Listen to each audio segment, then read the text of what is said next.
हाँ, बिल्कुल आपने सही कहा, कई सारे ग्रीन शूट है, लेकिन एफआई को लेकर आपने चिंता जताई। ऐसा करते हैं अनु सिंघल साहब के पास चलता है। अनु सर, ये एफआईज को क्या कहा जाए? एफआईज वापस से फिर जाने लग गए हैं और दबाव बनाए हुए हैं, क्या कुछ खास वजह?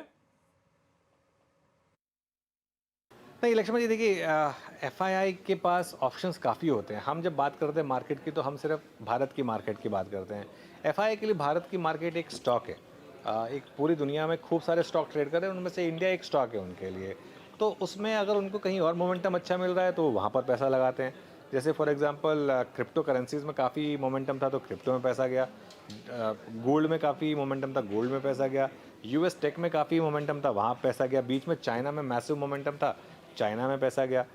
ऐसा नहीं है कि भारत में पैसा नहीं आया। इस हफ्ते से पहले भारत में भी मोमेंटम में काफ़ी पैसा आया, लेकिन अगेन क्योंकि मार्केट थोड़ा सा कंसोलिडेट किया और थोड़ा सा अपने हायर लेवल्स पर नहीं टिक पाया तो एफआईज इनकी पेशेंस थोड़ी कम होती है। आजकल जितने भी ये एफआई फंड्स होते हैं ये ज़्यादातर मोमेंटम चेजिंग फंड्स होते हैं, तो ये इस वजह से इन्होंने कहीं और का मोमेंटम चेज़ किया। तो हमारे यहाँ मोमेंटम आ जाएगा, ये वापस आ जाएंगे। अगर आपने 26,000 25,000 क्रॉस कर दिया, उसके ऊपर बंद हो गए अगर आप, तो ये भागकर वापस आएंगे हमारी मार्केट में। देखिए पैसा है ना, और ख़ासतौर से एफआई का पैसा किसी का सगा नहीं है।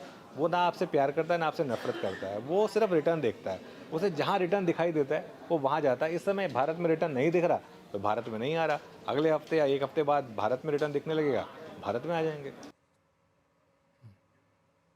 अभिषेक अग्रवाल साहब, ये तो बड़ा ही सही फार्मूला बताया इन्होंने, अनु सर ने, कि ये दरअसल जो नए इन्वेस्टर्स होते हैं ना कि इधर ट्रेंड उधर ही चलो, बहुत ज़्यादा दिमाग मत लगाया करो। कुछ वैसा ही एफआईज भी करने लगा। आप एफआईज को देख रहे हैं, कैसा लग रहा है आपको?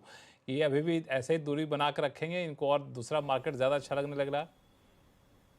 देखिए, चर्चा हम बहुत करते हैं इस चैनल पे, बट ऑनेस्टली अगर हम देखें ना ट्रेंड, तो डी जो अपने डीआईएस हैं उन्होंने ऑलरेडी ओनरशिप ऑफ, अगर हम कंपनीज के देखें in terms of their share holding, उन्होंने ऑलरेडी जो है एफआईएस को ओवरटेक कर लिया है। बढ़ा रखा है। एंड और हमने ऑलरेडी ये चर्चा आज से कुछ 4 से 5 महीने पहले भी की थी कि इस साल हम ये देखेंगे ट्रेंड होता हुआ पहली बार इंडिया की हिस्ट्री में जहाँ डीआई एफआई को ओवरटेक कर लेगा। तो मुझे लग रहा है कि डोमेस्टिक पैसे को हमें ज्यादा रिस्पेक्ट करनी चाहिए, ज्यादा वैल्यू करनी चाहिए, क्योंकि ये स्टेबल पैसा है, ये कंसिस्टेंटली इनफ्लो आ रहा है और ये लॉन्ग टर्म पैसा है जहां पे यहाँ की मैंडेट इंडिया में ही इन्वेस्ट करने की है, ना कि यहाँ से पैसे हम कहीं दुनिया में कहीं और लगा रहे हैं। और बिल्कुल अनुज ने बिल्कुल सही पॉइंट कहा कि अगर आप एफआईए के केस में देखेंगे तो वो किसी के भी जो है उनका कोई फेवरिज्म नहीं है, वो डेटा देखते हैं, उन्हें रिटर्न देखना है and they would keep moving. तो मुझे लग रहा है कि उनके पैसे को लेके ज्यादा आप डिस्कशन या इससे ज्यादा सीरियसली नहीं लेना चाहिए। हाँ, जब क्वांटम थोड़ा ज्यादा आ जाता है कोई कोई समय पे, तब ये मार्केट के लिए थोड़ा हानिकारक हो जाता है और हमने ये ऐसा कुछ देखा हुआ है।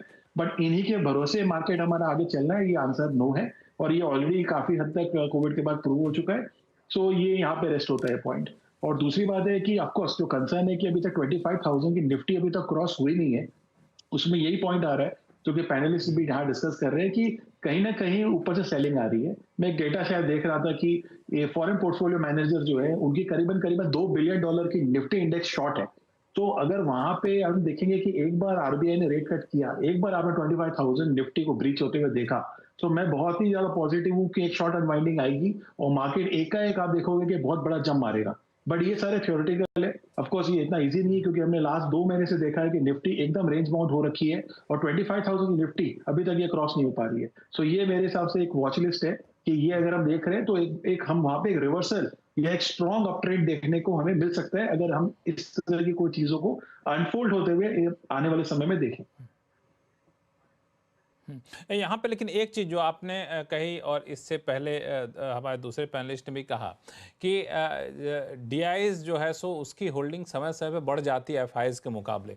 थोड़ा सा मैं ये समझना चाहूँगा कि डीआई की होल्डिंग बढ़ने का मतलब क्या माना जाए, कि क्या बाजार की निर्भरता एफआई से ख़त्म हो गई है या फिर एफआई से बाजार क्यों लेना पहले की तरह नहीं करेगा, अब डीआई से क्यों ज़्यादा लेगा? सुनील सुब्रमण्यम साहब।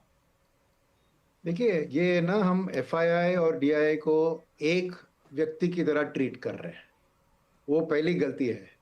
क्योंकि एफआईएस में होता है शॉर्ट टर्म एफआईएस जैसे hedge fund, medium term FIS जैसे म्यूचुअल फंड और लॉन्ग टर्म एफआईएस जैसे सॉवरेन वेल्थ फंड और पेंशन फंड। वैसे ही डोमेस्टिक डीआईएस में भी आप देखें तो वो एक रेंज होता है। तो क्यों मैं कह रहा हूं कि आपको क्या देखना चाहिए कि ये टोटल आंकड़े में डीआई ओवरटेक एफआईआई वो आज की बात है, क्योंकि सितंबर से ओवरऑल एफआई का नेगेटिव रहा है।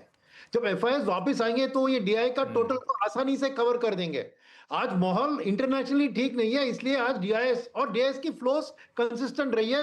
Retail mutual fund investor 25,000 crore 26,000 crore SIP में दे रहे हैं, इसलिए वो स्टेबिलिटी है। तो मेरा मानना है कि आप ये डीआई वर्सेस एफआई बात न करें, ये short term versus long term की बात करें। और मेरा मानना है कि अप्रैल में लास्ट 2 वीक्स में एफआईएस भरपूर आए थे, मई में उनकी बिकवाली हो रही है, मगर डीआईएस अप्रैल में खरीदारी नहीं कर रहे थे। उनका कैश बैलेंस बढ़ गया था 25,000 करोड़ उसी महीने में, मगर इस महीने देखिए डीआईएस भरपूर वापस आ गया। तो उसका मायना ठीक से आप देखें तो निफ्टी का रिटर्न 1.71% है मंथ का, मिड कैप का है 6.7 और स्मॉल कैप का है 8। तो डीआईएस खरीद रहे हैं मिड कैप और स्मॉल कैप ज्यादातर, एफआईएस बेच रहे हैं लार्ज कैप को, क्योंकि वो शॉर्ट टर्म में जो हेज फंड्स है वो प्रॉफिट बुक कर रहे हैं। ये कोई नेगेटिविटी ऑन इंडिया नहीं है, और जैसे अनुज जी ने कहा परफेक्टली, ये स्टॉक है और हर स्टॉक का एक वैल्यू होता है, एक प्राइस होता है। आज प्राइस के मुताबिक हमारी मार्केट सस्ती नहीं है, क्योंकि डीआईएस ने उसको गिरने नहीं दिया, इसके बावजूद कि एफआईएस ने इतना बेचा, हमने गिरने नहीं दिया, तो सस्ता नहीं बन रहा है हमारा मार्केट, तो वो प्रॉफिट बुक कर रहे हैं। जैसे ही आपको ये कब सुधार आएगा ना, मेरे ख्याल से एक टैरिफ का अनसर्टेनिटी जाना चाहिए, सेकेंड जो गाइडेंस दिया है कॉर्पोरेट ने वो पेसिमिस्टिकली दिया है, इसलिए आज फॉरवर्ड पी भी आपको महंगी लग रही है। और मेरा मानना है कि जैसे बीटीए साइन होता है, आपको ये जो डर है टैरिफ के बारे में वो हट जाएगा कई सेक्टरों में से, तब एक्चुअल अर्निंग्स इस क्वार्टर के जब आएंगे वो कंसेंसस को आसानी से बीट करेंगे, तब ये वैल्यूएशन का रिवीजन होगा, क्योंकि फॉरवर्ड ईपीएस की गाइडेंस बढ़ेगी और वैल्यूएशन सस्ते लगी, तो भरपूर एफआईएस की वापसी आप देख सकते हैं। तो मेरा मानना है कि बस 3 महीने 4 महीने 6 महीने में वापस एफआईएस डीआईएस को ओवरटेक कर लेंगे, और तब आपको ये 25,000 कुछ नहीं होगा, 27-28,000 तक पहुंच सकती है मार्केट, मगर उस दिन के लिए इंतजार है। मेरा मानना है कि बीटीए का साइनिंग ही सबसे बड़ा एक पॉजिटिव फ्यूचर सिग्नल बन सकता है एफआईएस के लिए देश के बारे में। डोमेस्टिक तो उन्होंने मन बदल दिया, क्यों तक बेचा, क्योंकि रिजल्ट सीजन पूरी नहीं हुई थी।